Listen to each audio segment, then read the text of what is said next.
This channel does not promote any violent, harmful, or illegal activities. All content provided by this channel is meant for an education purpose only.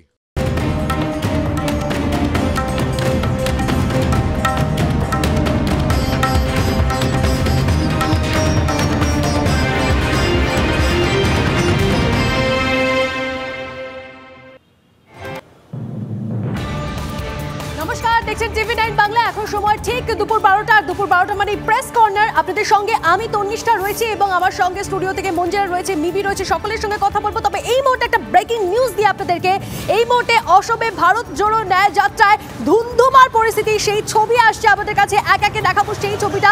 এই মুহূর্তে আপনারা যে ছবি দেখতে পাচ্ছেন, অসমের রাহুল গান্ধীর নেতৃত্বে ভারত জোড়ো ন্যায় যাত্রা, সেই ন্যায় যাত্রায় ধুন্ধুমার পরিস্থিতি, সেই ছবি দেখাচ্ছি আপনাদের।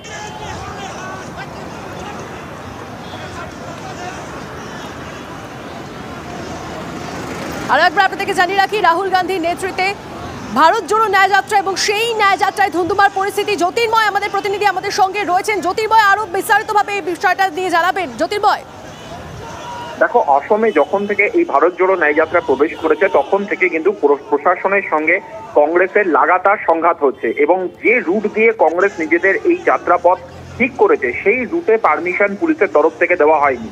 আসাম প্রশাসনের অভিযোগ যে বা তাদের দাবি যে এক্ষেত্রে তাদেরকে অল্টারনেটিভ রুট দেওয়া হয়েছিল, কিন্তু সেই রুট তারা ফলো করেনি।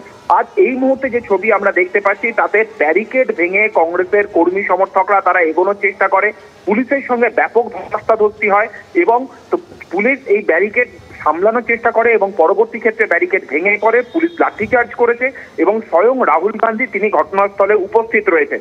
যে অভিযোগ কংগ্রেসের তরফ থেকে করা হচ্ছে যে একাধিক মন্দিরে গতকাল রাহুল গান্ধী যাওয়ার কথা ছিল, কিন্তু সেখানে রাহুল গান্ধী পৌঁছতে পারেননি, তাকে শেষ মুহূর্তে পারমিশন দেওয়া হয়নি। এবং ভারত জোড়ো ন্যায় যাত্রার ক্ষেত্রে কংগ্রেসের দাবি যে অত্যন্ত শান্তিপূর্ণভাবে সুনির্দিষ্ট রুট দিয়ে এই যাত্রা করা হচ্ছে, কিন্তু তার সত্ত্বেও সেই জায়গাগুলিতে অর্থাৎ যেখানে যেখানে রাহুল গান্ধীর বক্তব্য রাখার কথা, যেখানে যেখানে মন্দির দর্শন করার কথা, সেই জায়গাগুলিতে তাকে আটকানো হচ্ছে।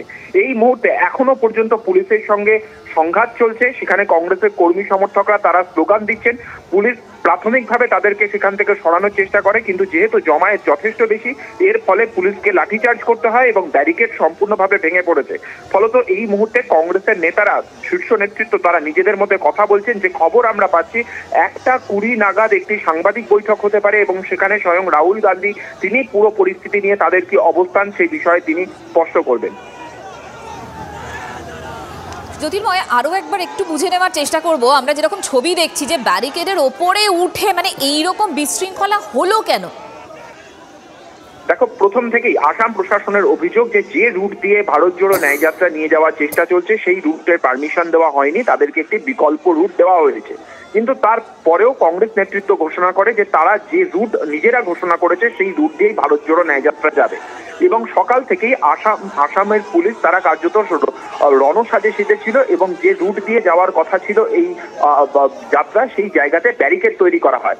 ও যখন যাত্রা সেই জায়গায় পৌঁছে পুলিশ তাদেরকে প্রাথমিকভাবে বাধা দেওয়ার চেষ্টা করে এবং সেখানে ধাক্কা দিয়ে যারা এই ভারত জোড়ো ন্যায় যাত্রী তারা এগিয়ে যায়, কংগ্রেসের কর্মী সমর্থকরা তারা ব্যারিকেড ভেঙে ফেলে এবং তারা সেই রাস্তা দিয়ে তারা এগিয়ে যাওয়ার চেষ্টা করে। এখনো পর্যন্ত যে খবর আমরা পাচ্ছি যে কয়েকজন কংগ্রেস কর্মী তারা আহত হয়েছেন, অর্থাৎ পুলিশের সঙ্গে ধস্তাধস্তি, ব্যারিকেড ভাঙা এবং তার পরবর্তী ক্ষেত্রে পুলিশের লাঠিচার্জ। বেশ কয়েকজন কংগ্রেসের কর্মী সমর্থককে পুলিশ আটক করেছে, অর্থাৎ ভারত জোড়ো ন্যায় যাত্রা এই মুহূর্তে আসামে থমকে রয়েছে। এবং যে খবর আমরা পাচ্ছি যে পরবর্তী এই ন্যায় জোড়ো যাত্রা যবে থেকে শুরু হয়েছে তবে থেকে এবারে দ্বিতীয় পর্বের ক্ষেত্রে আমরা কিন্তু সংঘাতের আবহ দেখতে পাচ্ছি বারবার করে। একদমই, দেখো, দক্ষিণের রাজ্যগুলিতে অধিকাংশ জায়গাতেই কংগ্রেসের বন্ধু ভাবাপন্ন সরকার বা কংগ্রেসের সরকার ছিল এবং সেক্ষেত্রে কিন্তু সেইভাবে সমস্যা খুব একটা হয়নি। এমনকি যে সময় মধ্যপ্রদেশ, উত্তরপ্রদেশ দিয়ে এই যাত্রা যায় সেই সময় খুব একটা সমস্যা দেখা যায়নি। যখন দিল্লিতে এসে যাত্রা পৌঁছয় সেই সময় কোভিডের কারণে গতবারও এই ধরনের সংঘাতের চেহারা তৈরি হয়েছিল। কিন্তু আসামের ক্ষেত্রে আমরা প্রথম থেকেই দেখছি, একেবারে প্রথম পর্যায় থেকেই কিন্তু এই সংঘাত তৈরি হচ্ছে। গতকাল কংগ্রেসের তরফ থেকে রাহুল গান্ধী এবং কয়েকজন শীর্ষ নেতা তারা কয়েকটি মন্দিরে যাবেন বলে। তুমি আমাদের সঙ্গে থাকো। এই মুহূর্তে আমরা যোগাযোগ করেছি কংগ্রেস নেতা প্রদীপ ভট্টাচার্যের সঙ্গে। প্রদীপ বাবু, ভারত জোড়ো ন্যায় যাত্রা যখন আজ অসমে প্রবেশ করে সেখানে ধুন্ধুমার পরিস্থিতি, বিকল্প রুট দেওয়া হয়, সেই রুট না মানলে পুলিশের সঙ্গে ধুন্ধুমার বেঁধে যায় কংগ্রেস কর্মীদের, কি বলবেন? আসাম সরকার, বিশেষ করে আসামের মাননীয় মুখ্যমন্ত্রী, তিনি যে দুর্ব্যবহার শুরু করে দিয়েছেন সেটা একটা অস্বাভাবিক পরিস্থিতি তৈরি করে দিয়েছে রাহুল গান্ধীর পদযাত্রায়। কি প্রয়োজন ছিল? একজন স্বাধীন নাগরিক হিসাবে শুধু নয়, ভারতবর্ষের জাতীয় কংগ্রেসের একজন শ্রেষ্ঠ নেতা হিসাবে তিনি মানুষের সঙ্গে দেখা করতে যাচ্ছেন, কথা বলতে যাচ্ছেন, স্কুলের ছেলে মেয়েদের সঙ্গে কথা বলতে যাচ্ছেন, সাধারণ নাগরিকদের সঙ্গে আদান প্রদান করছেন, ভাবে বিনিময় করছেন। তাতে ওনার কি আসে যায়? ওনার কি গায়ে ফোসকা পড়ছে? উনি অন্যায় আচরণ করছেন, ওনার এই আচরণের তীব্র নিন্দা করছি এবং আমি মনে করি আসামের মানুষ এর বিরুদ্ধে প্রতিবাদ করবে। এই আচরণের কারণ কি মনে হয় আপনার? এই কারণ হচ্ছে উনি ভীত, শঙ্কিত।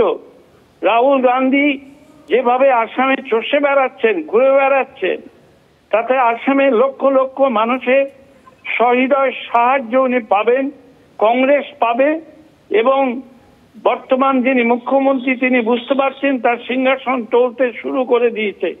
তাই ভীত সন্ত্রস্ত হয়ে তিনি এই অন্যায় আচরণগুলো করছেন। অনেক ধন্যবাদ। আমরা কথা বললাম কংগ্রেস নেতা প্রদীপ ভট্টাচার্যের সঙ্গে। রাহুল গান্ধীর ভারত জোড়ো ন্যায় যাত্রা আজ অসমে যখনই প্রবেশ করে, গুয়াহাটিতে প্রবেশের মুখে আটকে দেওয়া হয় এবং একটা বিকল্প রুটের বন্দোবস্ত করা হয়। এই মুহূর্তে পুলিশের সঙ্গে কনফ্রন্টেশন, বেশ কয়েকজন আহত হয়েছেন বলে জানা যাচ্ছে।